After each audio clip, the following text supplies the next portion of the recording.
अस्सलामु अलैकुम। Myself Tausifur Rahman, CEO Glowing Soft Technologies. मैं आज आप लोगों के साथ एक बहुत ही इम्पोर्टेंट टॉपिक के ऊपर डिस्कशन करना चाह रहा था। रिसेंटली मैंने एक्सपीरियंस किया है कि काफ़ी दोस्त या लोग मेरे पास आते हैं और वो उनका एक क्वेश्चन होता है कि वो यार वर्किंग वेरी हार्ड लेकिन हमें रिजल्ट्स नहीं आ रहे। लाइक फॉर एग्जांपल, अगर हम जॉब पे बहुत ज़्यादा मेहनत कर रहे हैं तो हमें उस लिहाज से तरक्की नहीं मिल रही। अगर हम बिज़नेस रन कर रहे हैं, वो काम कर रहे हैं, तो उसमें उस लिहाज से प्रोग्रेस नहीं आ रही। ये वाला उनका सबसे पहला क्वेश्चन होता है कि यार हम उस लेवल के सक्सेसफुल नहीं हो पा रहे जिस लेवल का हमें सक्सेसफुल होना चाहिए। तो इस लिहाज से मैं आप लोगों को कुछ चीज़ें बताना चाह रहा हूँ कि ऐसा क्यों होता है और इसकी क्या वजूहात हो सकती हैं और उनको कैसे काउंटर किया जा सकता है। हम इस तरह करते हैं कि इसको तीन चीज़ों में लेके आते हैं। सबसे पहले हम कहते हैं कि लर्निंग को लेके आते हैं कि कुछ लोग हैं कि वो कोई नया स्किल या कोई नई एजुकेशन या कुछ लर्न करना चाह रहे हैं लेकिन वो उस लेवल पे अचीव नहीं कर पा रहे। फॉर एग्ज़ाम्पल, अगर आप कोई डेवलपर है, वो सोचता है कि यार मैं नई टेक्नोलॉजी अपने स्किल सेट में ऐड करना चाहता हूँ। उसके बाद कोई स्टूडेंट है, वो कहता है कि यार मैं एक्स्ट्रा पढ़ना चाहता हूँ। तो उसमें क्या चीज़ें मिस आउट कर रहे हैं वो लोग। इसमें सबसे इम्पॉर्टेंट चीज़ है कि देखो, लर्निंग जो है ये 80 बिलियन न्यूरॉन्स हैं, ठीक है ना।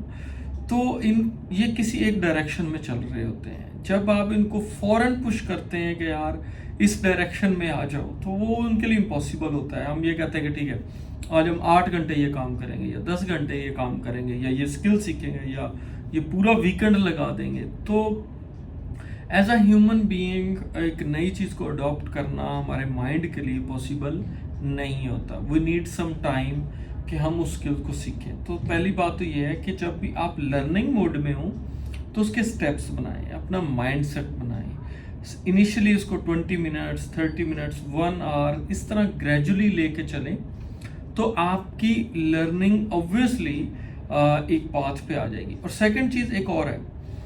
अब ठीक है, कहते हैं कि यार हमने ये चीज़ भी ट्राई की लेकिन फिर भी स्किल नहीं आ रहा। उसकी रीज़न ये होती है कि इसका मतलब है कि आपको पता ही नहीं वो स्किल आप क्यों सीख रहे हैं। आपको ये नहीं पता कि इस स्किल की इम्पोर्टेंस क्या है, या इसको मैंने यूज़ कहाँ पे करना है, यूटिलाइज़ कहाँ पे करना है, इसका मुझे फ़ायदा कहाँ पे होगा, या किस गोल के साथ ये अटैच्ड है। फॉर एग्जांपल, अगर आप कहते हैं कि ठीक है, मैंने latest AI, machine learning, quantum computing ये सीखना है।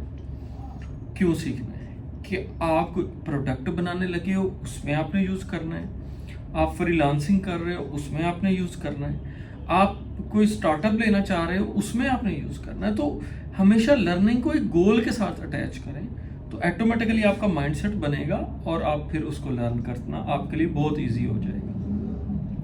सेकंड चीज़, जो रिजल्ट्स ना आने के लिए वो काफ़ी लोग कहते हैं कि जी एज हम जॉब पे एफर्ट कर रहे हैं लेकिन हमें उस लेवल की सक्सेस नहीं मिल रही। देखें, सबसे पहले तो आप ये देखें कि आप एफर्ट कहाँ पे कर रहे हैं, ठीक है। अगर आप फॉर एग्जांपल एक काम है वो आप 2 साल पहले 2 घंटे में करते थे, आप भी 2 घंटे में कर रहे हैं, तो उसमें विच मीन्स इसको मैं कहता हूँ कि जब भी आप लेबर वर्क कर रहे होते हैं तो समझ लें कहीं ना कहीं मिस्टेक है, कहीं ना कहीं इशू है। और अगर आप 1 साल बाद भी सेम काम सेम मेथड से कर रहे हैं तो समझ लें कहीं ना कहीं आप मिस कर रहे हैं उसको लेटेस्ट टेक्नोलॉजी से करना या उसको लेटेस्ट वे में करना। तो मेहनत को हमने लेबर की फॉर्म में ले लिया है, ठीक है, कि हम दिन रात कर रहे हैं, लेकिन हम ये नहीं देख रहे कि हम सेम तरीका, फ़र्ज़ किया अगर आप एक वेबसाइट बना रहे थे, जिस तरीके से आप पहले बना रहे थे सेम 2 साल बाद भी वही मेथड है, तो ये कहीं ना कहीं ये रॉन्ग है। क्योंकि आपने latest technology, latest tools, latest techniques के साथ उस चीज़ को नहीं देखा या AI की इंटीग्रेशंस नहीं थी। तो जो काम आप पहले जिस मेथड से करते थे हमेशा उससे बेटर मेथड आ चुके होंगे।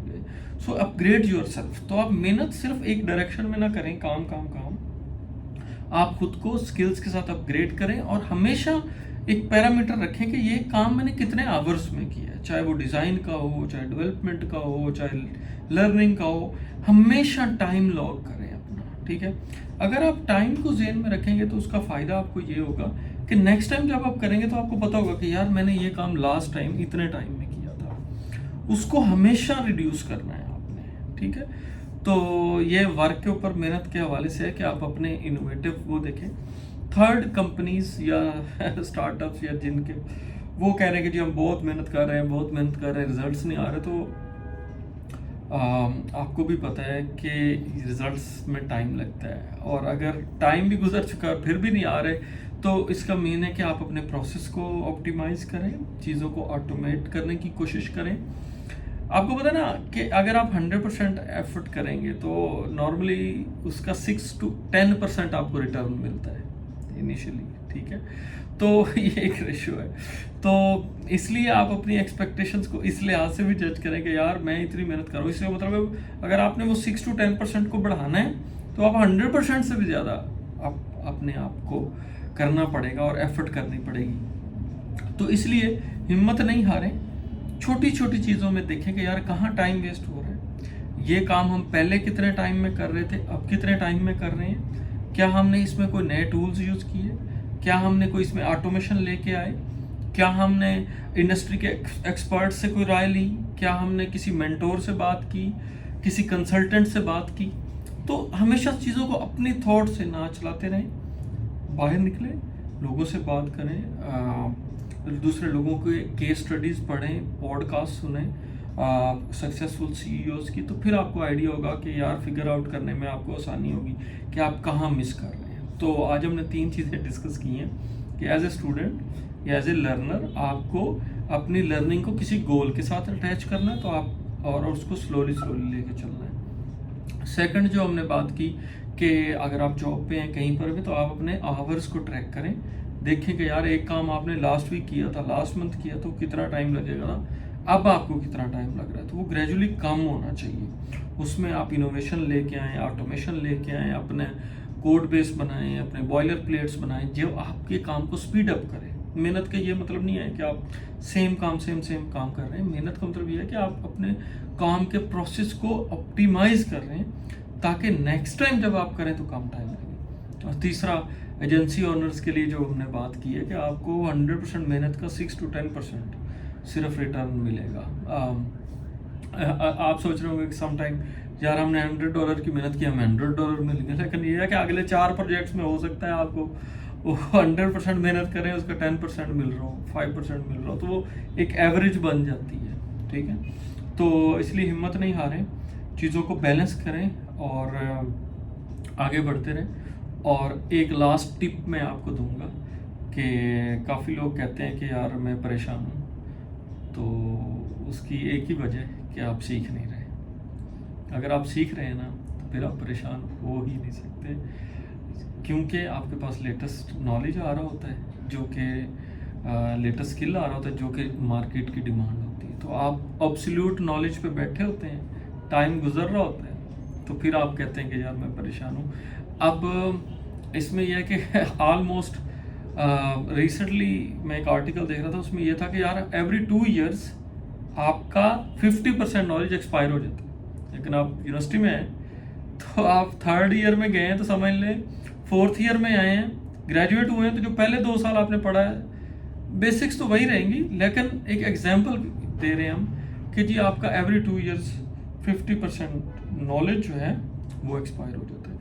तो मेरे ख्याल में तो एवरी 3 months हो रहा है क्योंकि अभी AI आने से इतनी चीज़ें स्पीड अप हो गई हैं। आप एक टूल सीखते हो, एक तरीके से काम करते हो, नेक्स्ट क्लाइंट आता है वो आपको एक नई चीज़ दे देता है, ठीक है।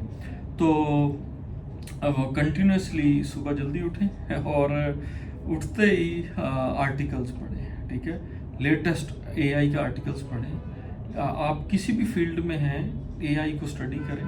AI की डेवलपमेंट नहीं करनी तो ना करें, लेकिन उसका यूज़ लाजमी सीखें। सो मेरा लैपटॉप भी कह रहा है कि अब मैं काम कर लूँ काफ़ी सजेशंस हो गई हैं। सो अगर आप लोगों की कोई कमेंट्स हो, आप लोगों इस बारे में क्या सोचते हैं कि लर्निंग को, काम को, प्रोडक्टिविटी को कैसे बेहतर किया जा सकता है, तो काइंडली कमेंट करके बताइएगा। Thank you so much.